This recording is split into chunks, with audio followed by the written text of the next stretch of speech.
सूरह बनी इसराइल आयत नंबर 11।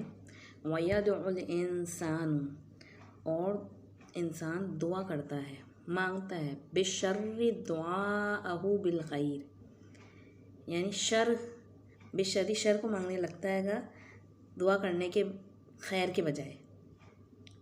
भलाई मांगते हुए भी क्या करता है, साथ साथ शर मांगने लग जाता है। यहाँ इंसान की एक कमज़ोरी का बारे में बताया जा रहा है। वकानल इंसानु, और है इंसान, अजूला, बहुत ज़्यादा जल्दबाज, बहुत ज़्यादा जल्दबाज। ये अजूला जो है ना, ये फ़ाऊल के वज़न पे है, बहुत ही ज़्यादा जल्दबाज। यहाँ इंसान के बारे में बताया जा रहा है कि अमूमन इंसान दुआ जो है वो अच्छे के लिए करता है, लेकिन यहाँ बताया जा रहा है कि दुआ मांगते वक़्त क्या करता है, बाज़ वक़्त इंसान दीन और दुनिया की ख़राबी भी साथ साथ बुराई शर मांगने लग जाता है। तो ऐसा कब होता है? जैसे अपने लिए इंसान दीन और दुनिया की भलाई की दुआ करता है, ऐसे ही बुराई मांगने लगता है। क्यों? क्योंकि इंसान बहुत जल्दबाज है। जो दिल में ख्याल आता है फ़ौरन पूरा हो जाए। जल्दबाजी की वजह से बाज़ वक़्त इंसान बुराई मांगने लगता है। ऐसे बाज़ वक़्त दफ़ा हम देखते हैं ख्वाहिशात के हाथों मगलूब होकर इंसान ऐसी चीज़ें मांगने लगता है जिसके रिज़ल्ट को वो सामने नहीं रखता, तो अंजाम के एतबार से वो उसके लिए सख्त नुकसानदेह हो सकती है। और बाज़ाहिर कुछ दुआएं ऐसी होती हैंगी जो बाज़ाहिर बुरी नज़र नहीं आ रही होती हैंगी इंसान को, उसके लिए खैर ही होती हैंगी, लेकिन हकीकत में अगर वो उसे दे दी जाए तो उसके लिए खैर साबित नहीं होती हैंगी। लेकिन इंसान इतना जल्दबाज और इतना उसमें अपनी वो दिखाता है कि बेकरारी के मुझे बस ये क्यों नहीं मिल रहा, ये नहीं मिलेगा तो ऐसे मेरी ज़िंदगी आगे और आगे बढ़ेगी नहीं और मैं और कुछ करूँगा ही नहीं, या वो दूसरी जो नेमतें अल्लाह ने उसको दे रखी हैंगी उसकी तरफ वो नज़र ही नहीं करता है। मसलन बाज़ा किसी के बेटा नहीं है तो हर वक्त बेटा के लिए बेकरार रहना, हालांकि उसे नहीं पता है कि अगर बेटा हो जाए तो हो सकता है वही उसके लिए दुनिया और आखिरत के नुकसान का बायस बने। जैसे कि हम कुरान मजीद में देखते हैं खिज़र अलैहिस्सलाम का वाक़े को, बस वो बताते हैं कि वो एक लड़के को मार देते हैं क्योंकि ये दुनिया और आखिरत में वालिदैन को बहुत तकलीफ़ देने वाला था। ऐसा नहीं है कि औलाद की दुआ नहीं मांगनी चाहिए, अल्लाह ताला से सब मांगना चाहिए, हर खैर मांगनी चाहिए, लेकिन उसके लिए ऐसा नहीं कि इंसान ऐसा बेकरार हो कि बाकी सब कुछ काम छोड़ छाड़ कर बैठ जाएगा, जब तक मेरी ये दुआ नहीं पूरी होगी, जब तक मुझे ये नहीं मिलेगा तो मेरी ज़िंदगी आगे नहीं बढ़ेगी। और बाज़ वक़्त इंसान क्या होता है ताहट का शिकार भी हो जाता है और फिर ऐसी दुआएं मांगने लगता है कि हालात से तंग होकर बाज़ वक़्त दफ़ाएँ देखें बच्चों की माएँ अपनी माएँ बद्दुआएं देने लगती हैं कि या इन्होंने तो मेरा जीना आराम कर दिया, अल्लाह इन्हें उठा ले। किसी से भी वक्ती तौर पे तकलीफ़ पहुँचे तो उसको ऐसे दुआ करने लगना कि उसे ख़त्म ही कर दे। लेकिन याद रखें, हर नेमत के साथ जो है गम लगा हुआ है। कोई भी ज़िंदगी में नेमत जो है वो मुकम्मल राहत नहीं दे सकती है कि 100% सुकून नहीं, खुशी हासिल नहीं हो सकती आपको सिवाय जन्नत में। तो इंसान सब्र नहीं करता है और जल्दबाजी में आप ऐसे बातें ज़बान से निकालने लगता है कि अगर वो कबूलियत की घड़ी होती है तो वो कबूल हो जाती हैं। इसीलिए जज्बातियत जो है ना इंसान के लिए नुकसानदेह होती है और इंसान को इसीलिए कहते हैं कि पॉजिटिव सोचें और पॉजिटिव बोलें। और बद्दुआ भी देखें ना, अगर किसी को अहल ना हो बद्दुआ का तो वो क्या होता है, वो आसमान की तरफ वापस जाती है कि, और अगर उसके लिए दरवाजे नहीं खोलते फिर वो उस शख्स की तरफ जाती है जिसको बद्दुआ दी गई, अगर उसकी तरफ भी वो उसका अहल नहीं होता तो वापस पलट के उस शख्स को लगती है कि जो वो कह रहा था। और बाज़ वक़्त हम ऐसी बद्दुआ कर भी देते हैं कि जो पूरी हो जाए ना, जो चीज़ मुँह से हमारी निकली हुई, वो ख़ुद भी हम उसके बाद में पछताते हैं कि मैंने ऐसा क्यों कहा और मैं उस वक्त जज्बाती में आके जल्दबाजी में मैंने ज़बान से ऐसे क्यों निकाला। कुछ लोग बहुत ही कोताह नज़र होते हैं कि वो सामने के पहलू को सामने नहीं रखते और ऐसी उलूल जलूल चीज़ें अपने लिए मांग रहे होते हैं। और बाज़ वक़्त गुस्से में फ़ौरन दूसरों के लिए बुरे लफ्ज़ निकालने लगते हैं। कुछ लोग, यहाँ गुस्सा आया नहीं, किसी ने आपकी तबीयत के ख़िलाफ़ कोई बात नहीं करी, आपने फ़ौरन ऐसे अल्फाज निकालना शुरू कर दिए। बाज़ लोग मायूसी में इतना चले जाते हैं कि वो अपने लिए मौत मांगने लगते हैं। आपको पता है, ख्वाह कितनी ही तकलीफ़ में क्यों ना हो इंसान को मौत नहीं मांगनी चाहिए अपने लिए।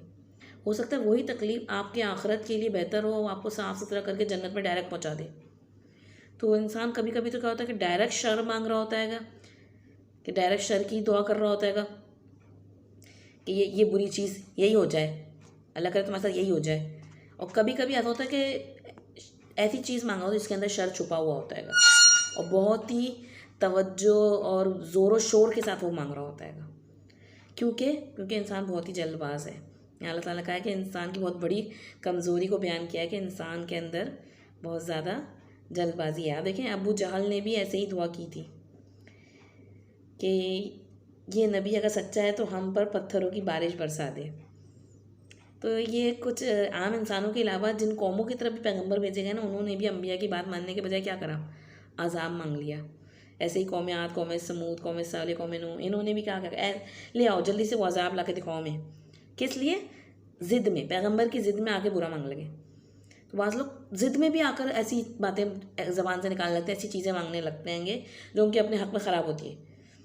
काश मैं मर जाती तो तुम लोगों को पता चलता, तुम लोगों को मज़े आते, तुम देखते, फिर पता चलता। ये सब्र ना करने की वजह से होता है ये सब कुछ। जज्बातियत जो है इंसान के लिए बहुत ही नुकसानदेह, और औरतें तो ज़्यादातर इमोशनल होती हैं, ज़्यादा ऐसी बातें करती हैं। अपनी जान और माल के लिए बद्दुआ ना करो, आप सल्लल्लाहु अलैहि वसल्लम ने फरमाया है। किसी कबूलियती घड़ी में ऐसा कोई कलमा ना निकल जाए जिस पर तुम्हें पछताना पड़े। इसी तरह इब्ने अब्बास रज़ियल्लाहु अन्हु ने फरमाया है कि इंसान सब्र नहीं करता, दुख पर बेकरार होता है, ना सुख में उकता जाता है, इसलिए ऐसा करता है। तो जज्बातियत जो है ना वो इंसान के लिए नुकसानदेह है। ऐसा भी नहीं कहना चाहिए कि अगर मैं झूठी हुई तो मुझ पर लानत हो। बाज़ लोग इस तरह से बातें करते हैं कि आपको क्या पता, बाज़ वक़्त हम किसी चीज़ को सच्ची समझ रहे हो लेकिन वो बात गलत ही हो। तो इस तरह की बातें नहीं करनी चाहिए कि अगर ये हुआ तो मुझ पर लानत है, या मुझ पर मेरा ये है तो मेरा ये कर देना। इंसान को पॉजिटिव सोचना चाहिए और पॉजिटिव बोलना चाहिए। देखिए कुरान मजीद जो है ना वो आईना है, हमें हमारी गलतियाँ कोताहियाँ खोल कर सामने लाकर दिखाता हैगा। और एक देखा जाए तो कौमी लिहाज से भी हम पाकिस्तानी कौम तो एक जज्बाती कौम हैंगी। हम ज़्यादातर रिएक्शनल होते हैंगे, कोई हम ख़ास प्लानर नहीं होते। हम जब भी कोई वाक़या होता भी, जैसे कि आप देख रहे हैं मस्जिद अक्सा का रमज़ान में जो वाक़या हुआ हैगा यहूद के ने, तो उस पर हमने रिएक्शन तो दिखाया हैगा, अच्छी बात है, लेकिन सिर्फ रिएक्शन की ज़रूरत तो नहीं है ना। आप देखें यहूद ने कितने अरसे से प्लानिंग करी, और 70 साल से वो हम पे काबिज़ है। हमने क्या प्लानिंग करके आज क्या हम कोई ख़ास रिज़ल्ट आ सका सामने। तो खाली रिएक्शन करने से कुछ नहीं होता है। हम देखें असल चीज़ होती है कि प्लानिंग करके इंसान चीज़ों को आगे देखे, और सिर्फ जज्बातियत से ही मसले मसाइल जो होते हैं वो हल नहीं होते हैंगे। आप देखें कि मस्जिद अक्सा को सलाहुद्दीन अय्यूबी ने जिस तरह से फ़तह किया था, तो कैसे किया था। जब सलाहुद्दीन अय्यूबी आए थे दौर में, तो दौर हुकूमत में, तो उन्होंने क्या करा, हालांकि वो बहुत ही ऐसा नहीं कि वो ख़ानदानी बहुत सुल्तानों के बेटे थे, बल्कि बहुत नीचे लोअर क्लास से निकल कर अपने इल्म की वजह से अल्लाह ताला ने उनको, खैर उनकी सलाहियतों की वजह से अल्लाह ने उनको चुना। तो उन्होंने उसके बाद आने के बाद अपने इलाक़ों में इंस्टीट्यूट कायम किए कुरान मदरसे के, और अपनी दीनी तालीमात के, कि लोगों के अंदर ईमान मजबूत हो। जब उनके अंदर ईमान मजबूत होगा, उनको शऊर होगा, तो फिर उसके बाद जाके 10 साल के बाद जाके उन्होंने कॉलब की कि कौन है जो मस्जिद अक्सा की हिफाजत के लिए निकलेगा। तो फिर लाखों के करीब आर्मी जो है, लोग जो है नॉर्मल उनकी आर्मी में शामिल हुए, और फिर उनको अल्लाह ताला ने, उन्होंने जिस तरह की स्ट्रेटजी के साथ मस्जिद अक्सा की आज़ादी के लिए कोशिश की, अल्लाह ताला ने फ़तह नसीब की। तो इंसान को हर तरह से अपने शऊर को बेदार रखना चाहिए, और जज्बातियत इंसान के लिए नुकसानदेह होती है। कि पॉजिटिव सोचे, सही इल्म हासिल करे, पॉजिटिव बोले, और अपने आप को इस कॉमन ग्राउंड में रखे कि हमने इंशाअल्लाह अच्छा हासिल करना है, हमें कामयाबी हासिल होगी। अगर हम पहले से मायूस होंगे तो क्या हासिल होगा, फिर हम ज़्यादा से बात ज़बान से भी ऐसे अल्फाज निकालेंगे। तो हमें पॉजिटिव ख़ुद भी सोचना भी आएगा, और सही तालीमात हासिल करनी भी आएगी, और हमेशा पॉजिटिव बोलना आएगा, और अच्छी दुआएं करनी चाहिए, अच्छे अल्फाज निकालने चाहिए। अपनी औलादों को भी अच्छी दुआएं देनी चाहिए कि अल्लाह ताला इनके ज़रिए इस दीन को कामयाबी नसीब फरमाए। क्योंकि इंसान के बारे में अल्लाह ताला ने बहुत बड़ी खामी के बारे में बताया कि इंसान बहुत जल्दबाज है, जल्द रिज़ल्ट चाहता है हर चीज़ का। तो जल्दबाजी के चक्कर में वो अपने ज़बान से ऐसे अल्फाज निकालता है जिसकी वजह से ख़ुद भी परेशानी में मुब्तला होता है, अपने आने वाली नस्लों को भी परेशानी में मुब्तला करता है।